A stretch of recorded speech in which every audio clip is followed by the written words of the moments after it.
விண்ணப்பித்தல் வேண்டும். அதாவது வந்து எந்த ரீஜன் அவங்களுக்கு தெரியும், மதுரை, கோயம்புத்தூர், சென்னை, லைக் திருநெல்வேலி. ஸோ இந்த மாதிரி ரீஜன்ஸ் இருக்குது. இந்த ரீஜன் வைஸ் வந்து 7 ரீஜன் எதுவும் இருக்குன்னு நினைக்கிறேன் எக்ஸாக்டாக. ஸோ அந்த ரீஜன்ஸில் உள்ளதை மட்டும் விண்ணப்பதாரர் ஒரு மண்டலத்திற்கு மட்டுமே விண்ணப்பித்தல் வேண்டும். ஒரு மண்டலத்திற்கு உட்பட்ட 3 மாவட்டங்களை விருப்பப்படி வரிசைப்படுத்தலாம். ஸோ 3 டிஸ்ட்ரிக்ட் கவர் பண்ணியிருக்கோம். இப்போ லைக் மதுரை ரீஜன் சொல்லியிருந்தோம்னா மதுரை, விருதுநகர் அண்டு ராமநாதபுரம் மாவட்டம். ஸோ இந்த 3 மாவட்டங்களையும் வந்து ஏதாவது ஒன்று வந்து நம்ம இந்த மாதிரி லைனில் வந்து கவர் பண்ணிக்க முடியும். ஒன்றுக்கு மேற்பட்ட விண்ணப்பங்கள் ஒருவரிடமிருந்து பெறப்பட்டால் முதலாவதாக பதிவேற்றம் செய்யப்பட்ட விண்ணப்பம் மட்டுமே ஏற்றுக்கொள்ளப்படும். ஸோ அந்த விஷயத்தையும் சொல்லியிருக்காங்க. அதுக்கப்புறம் தகுதி உடையோர் தங்களது பாஸ்போர்ட் அளவிலான புகைப்படத்துடன் முதுகலை, முனைவர், செட்நெட், JRF ஆகிய சான்றிதழை விண்ணப்பிக்க வேண்டும். ஸோ அந்த விஷயம் உங்களுக்கு தெரியும். இணைய வழி வாயிலாக மட்டுமே விண்ணப்பிக்க முடியும். கண்டிப்பாக வந்து ஆன்லைன் அப்ளிகேஷன் தான். இது உச்ச வரம்பு வந்து 57 இருத்தல் வேண்டும் அப்படிங்கிறாங்க. ஸோ அதிகபட்சம் 57 வயசு இருக்கிறவங்க எல்லாருமே வந்து இதை அப்ளை பண்ணலாம். இது போக வந்து பிஜியில் வந்து 50% அண்ட் 55% உங்களுக்கு ஆல்ரெடி தெரியும். நெட் எக்ஸாம் எழுதுறதுக்கு என்ன குவாலிஃபைடு, செட் எக்ஸாம் எழுத குவாலிஃபைடு என்ன, அது percentage with NET SET pass பண்ணியிருக்கணும். பட் இங்கே ஒரு பெரிய விஷயம் என்ன அப்படின்னு பார்த்தோன்னா, கௌரவிகள் தங்களின் கல்வி தகுதியின் அடிப்படையில் கீழ்கண்டவாறு கல்வியின் மதிப்பீடு 85 மதிப்பெண்கள், நேர்முக தேர்வுக்கு 15 வழங்கப்படுது. ஸோ இந்த விஷயத்தை வந்து இங்கே சேஞ்ச் பண்ணியிருக்காங்க. இது ரொம்ப important. Last time guest lectures appoint பண்ணதுக்கும் இந்த டைம் அப்பாயின்ட் பண்ணுறதுலையும் இந்த விஷயம் வந்து சேஞ்ச் ஆகிருக்கு.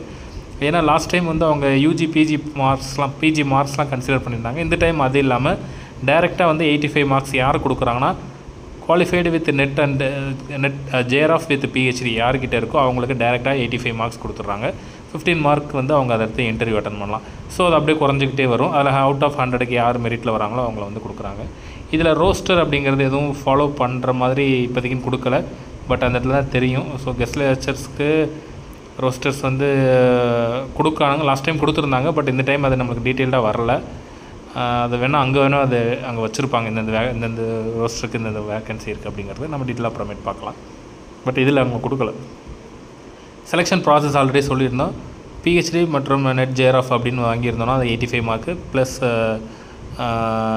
15 மார்க்ஸ்க்கு வந்து இந்த இன்டர்வியூ நடத்துகிறாங்க. Subject knowledge, communication skill, personality test. So இது ஃபுல்லாமே இருந்ததுன்னா 15 மார்க்ஸ்க்கு வந்து ஒரு 100 அவுட் ஆஃப் 100. வெறும் PhD இருக்கிறவங்க 79 மார்க் மட்டும்தான் வாங்க முடியும். வெறும் நெட்டு வச்சுருக்கிறவங்க 77 மார்க்ஸும், தென் 77 நெட் வந்து JRF வச்சுருக்கவங்க 77, அந்த நெட் மட்டும் வச்சுருக்கிறவங்க 75, செட்டு மட்டும் வச்சுருக்கவங்க 73. ஸோ அப்போ அதிகபட்சமான வாய்ப்பு யார் இருக்கும் பார்த்தீங்கன்னா, இந்த PhD with NET or PhD with JRF இவங்களுக்கு தான் அதிகபட்ச வாய்ப்பு இருக்கும். PhD வித் செட்டு ஓகே, ஓரளவுக்கு வாய்ப்புகள் இருக்கலாம். அதுக்கு கீழே உள்ளவங்களுக்கு வெறும் PhD உள்ளவங்க அல்லது வெறும் PG வித் நெட் இருக்கிறவங்களுக்குலாம் சில சப்ஜெக்டில் வந்து கொஞ்சம் சான்ஸ் வந்து கம்மியாக இருக்க வாய்ப்புகள் இருக்குது. ஏன்னா இங்கே நிறைய பேர் இருக்காங்க குவாலிஃபைடாக, அதுலேயும் PhDயோடய நிறைய பேர் இருக்காங்க. ஸோ அதனால் இந்த ஒரு இது வந்து இந்த வெறும் நெட் அண்டு செட்டு இருக்கிறவங்களுக்கு வந்து சில துறைகளில் வாய்ப்புகள் கம்மி, சில துறைகளில் வாய்ப்பு வரலாம். செட்டு மட்டும் இருந்தாலும் சரி, நெட்டு மட்டும் இருந்தாலுமே சரி, சில துறைகளில் வாய்ப்புகள் வரலாம்.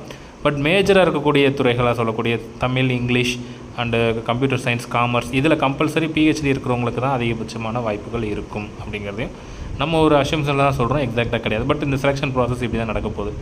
இங்கே என்ன சொல்லியிருக்காங்கன்னா, தற்காலிகமாக பணியமர்த்தப்படும் கௌரவ விரிவாளருக்கு அந்த கல்வியாண்டிற்கு மட்டுமே 11 மாதங்களுக்கு தற்காலிகமாக பணியமர்த்தப்படுவார்கள் என்று அவர்களுக்கு மாதாந்திர தொகுப்பூதியம் ₹25 வழங்கப்படும் என்று தெரிவிக்கிறார். மண்டல வாரியாக தேர்வுக்குழு. ஸோ இந்த மண்டல வாரியாக தேர்வுக்குழு அமைக்கிறாங்க ரீஜனல் ஆஃபீஸ் மூலமாக. அதாவது முதல்வர் தேர்னர், அதாவது மண்டல இயக்குனர் அல்லது